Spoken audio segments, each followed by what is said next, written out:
ఎన్టీఆర్ కు స్ఫూర్తి గురజాడని టీడీపీ అధినేత చంద్రబాబు నాయుడు అన్నారు. బొబ్బిలిలో నిర్వహించిన రా కదిలిరా సభలో చంద్రబాబు పాల్గొని ప్రసంగించారు.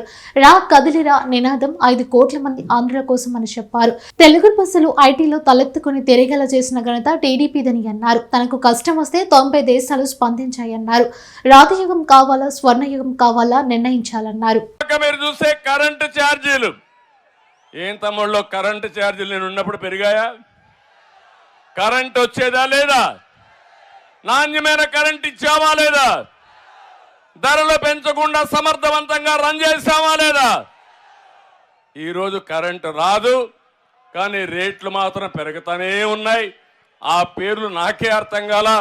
సర్ఛార్జ్ అంట, ఫ్యూయల్ ఛార్జ్ అంట, లేకపోతే ఎక్కడో కొన్నారని దాని మీద రేట్ అంట. 9 సార్లు కరెంటు ఛార్జీలు పెంచిన చెత్త ప్రభుత్వం ఈ ప్రభుత్వం, అవునా కాదా అని మిమ్మల్ని అడుగుతున్నా. ఈరోజు ఎంత ఉంది కరెంటు? ఒకప్పుడు 200 రూపాయలు కట్టే వాళ్ళకి ఎంత ఉంది? ఇప్పుడు ఎంత ఉంది? గుర్తుందా లేదా?